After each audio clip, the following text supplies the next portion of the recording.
ಕರ್ನಾಟಕ ರಾಜ್ಯದ ಹವಾಮಾನ ಮುನ್ಸೂಚನೆ.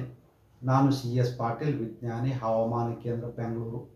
ನಾನು ಮುಂದಿನ 5 ದಿನಗಳವರೆಗೆ ಕರ್ನಾಟಕ ರಾಜ್ಯದ ಹವಾಮಾನದ ಮುನ್ಸೂಚನೆಯನ್ನು ಸಂಕ್ಷಿಪ್ತವಾಗಿ ವಿವರಿಸುತ್ತೇನೆ. ಇಂದು ಉತ್ತರ ಒಳನಾಡಿನ ಜಿಲ್ಲೆಗಳಲ್ಲಿ ಕನಿಷ್ಠ ಉಷ್ಣಾಂಶ ಸುಮಾರು 12ರಿಂದ 14 ಡಿಗ್ರಿ ಸೆಂಟಿಗ್ರೇಡ್, ದಕ್ಷಿಣ ಒಳನಾಡಿನ ಜಿಲ್ಲೆಗಳಲ್ಲಿ ಕನಿಷ್ಠ ಉಷ್ಣಾಂಶ 14ರಿಂದ 16 ಡಿಗ್ರಿ ಸೆಂಟಿಗ್ರೇಡ್ ದಾಖಲಾಗಿದೆ.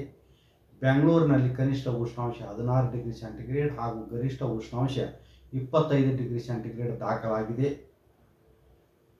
ಈಗ ದಿತ್ಸಾಹ ಚಂಡಮಾರುತವು ಬಂಗಾಳ ಉಪಸಾಗರದ ನೈಋತ್ಯ ಭಾಗದಲ್ಲಿ ಶ್ರೀಲಂಕಾದ ಕರಾವಳಿ ಹತ್ತಿರ ಚೆನ್ನೈಯಿಂದ ಸುಮಾರು 380 ಕಿಲೋಮೀಟರ್ ದೂರದಲ್ಲಿ ಇದೆ.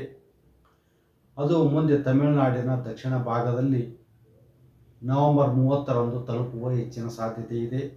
ಇದರ ಪ್ರಭಾವದಿಂದ ಕರ್ನಾಟಕದ ದಕ್ಷಿಣ ಒಳನಾಡಿನ ಜಿಲ್ಲೆಗಳಲ್ಲಿ ತುಮಕೂರು, ಚಿಕ್ಕಬಳ್ಳಾಪುರ, ಕೋಲಾರ, ಬೆಂಗಳೂರು, ರಾಮನಗರ, ಮಂಡ್ಯ, ಮೈಸೂರು, ಚಾಮರಾಜನಗರ, ಹಾಸನ, ಕೊಡಗು, ದಕ್ಷಿಣ ಕನ್ನಡ ಹಾಗೂ ಉಡುಪಿ ಜಿಲ್ಲೆಗಳ ಕೆಲವು ಕಡೆ ನವೆಂಬರ್ 29 ಹಾಗೂ 30ರಂದು ಹಗುರದಿಂದ ಸಾಧಾರಣವಾಗಿ ಕೆಲವು ಕಡೆ ಮಾತ್ರ ಮಳೆಯಾಗುವ ಹೆಚ್ಚಿನ ಸಾಧ್ಯತೆ ಇದೆ.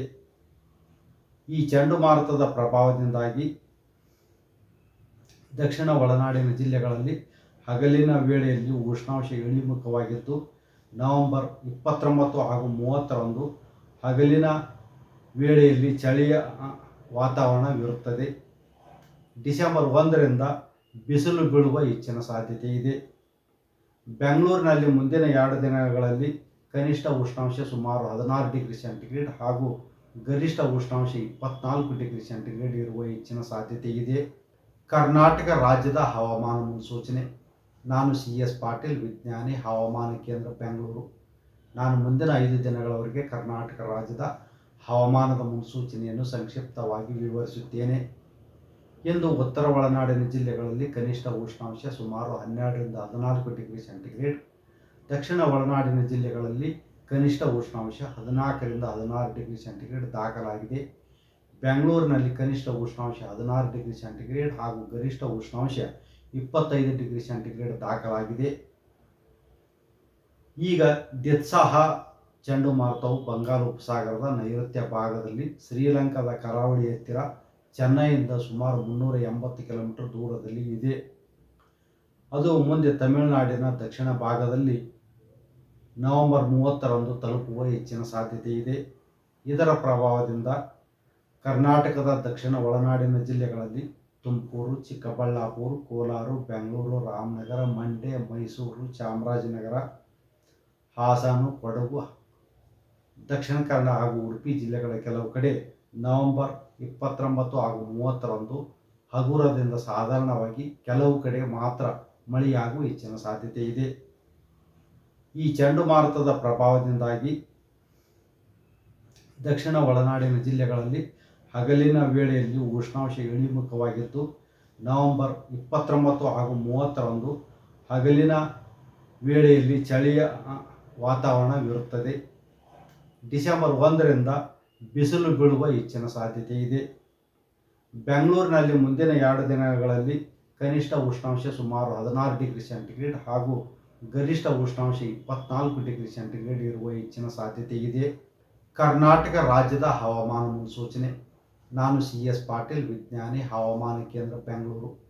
ನಾನು ಮುಂದಿನ 5 ದಿನಗಳವರೆಗೆ ಕರ್ನಾಟಕ ರಾಜ್ಯದ ಹವಾಮಾನದ ಮುನ್ಸೂಚನೆಯನ್ನು ಸಂಕ್ಷಿಪ್ತವಾಗಿ ವಿವರಿಸುತ್ತೇನೆ.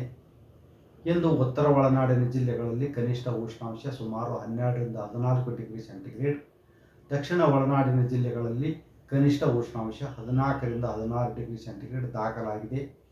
ಬೆಂಗಳೂರಿನಲ್ಲಿ ಕನಿಷ್ಠ ಉಷ್ಣಾಂಶ 16 ಡಿಗ್ರಿ ಸೆಂಟಿಗ್ರೇಡ್ ಹಾಗೂ ಗರಿಷ್ಠ ಉಷ್ಣಾಂಶ 25 ಡಿಗ್ರಿ ಸೆಂಟಿಗ್ರೇಡ್ ದಾಖಲಾಗಿದೆ.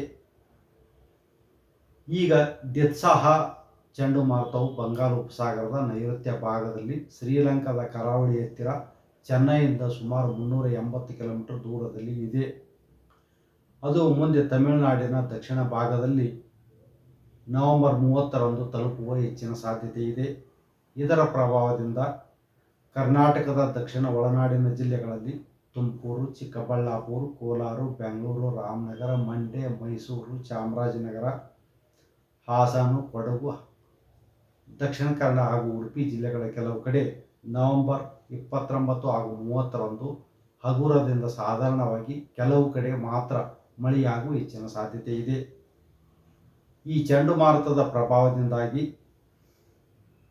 ದಕ್ಷಿಣ ಒಳನಾಡಿನ ಜಿಲ್ಲೆಗಳಲ್ಲಿ ಹಗಲಿನ ವೇಳೆಯಲ್ಲಿ ಉಷ್ಣಾಂಶ ಇಳಿಮುಖವಾಗಿದ್ದು, ನವೆಂಬರ್ 29 ಹಾಗೂ 30ರಂದು ಹಗಲಿನ ವೇಳೆಯಲ್ಲಿ ಚಳಿಯ ವಾತಾವರಣವಿರುತ್ತದೆ.